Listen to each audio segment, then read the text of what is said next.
The Prince.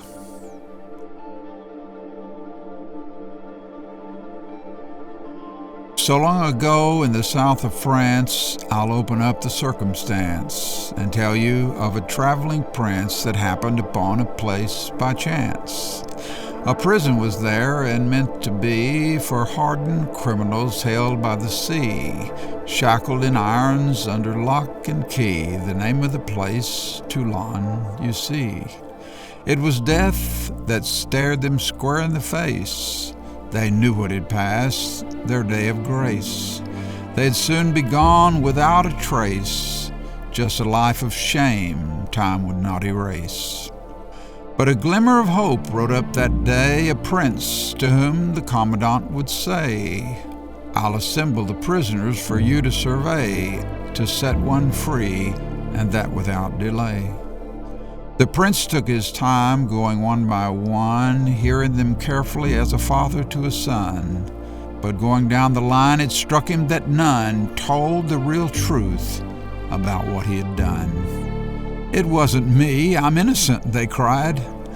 "I was just along for the ride. Falsely accused, I was framed," another lied. One by one, they all denied. Finally there was one, unlike the rest. His sentencing he did not protest. In sorrow and tears he beat upon his breast. "I'm guilty of sin," he openly confessed. "It's right that I should die this way. The guillotine's what I deserve," he'd say. "There's no way I could ever repay the pain I caused on that fateful day." "Enough!"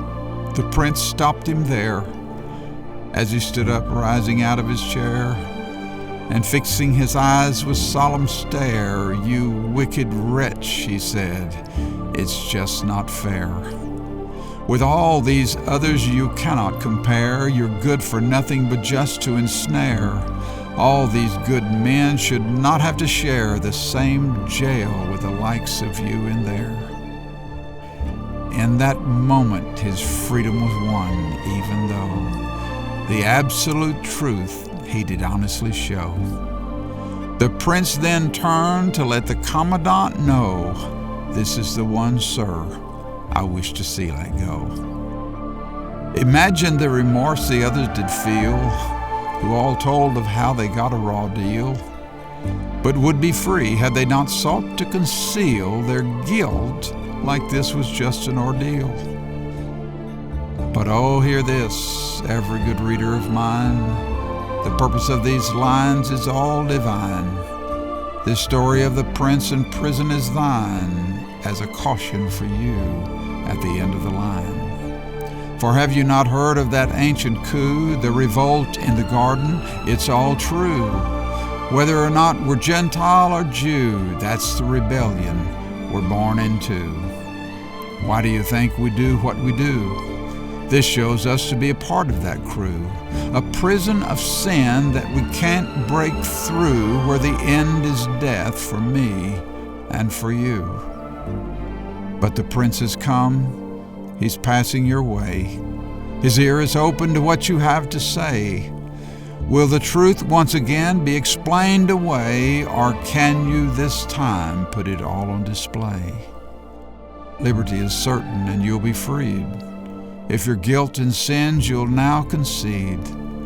It's written in the book and twice guaranteed, if the Son shall set you free, you shall be free indeed.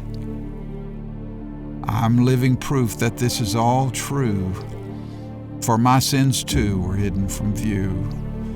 But when I came clean, right out of the blue, He stepped in and made all things new.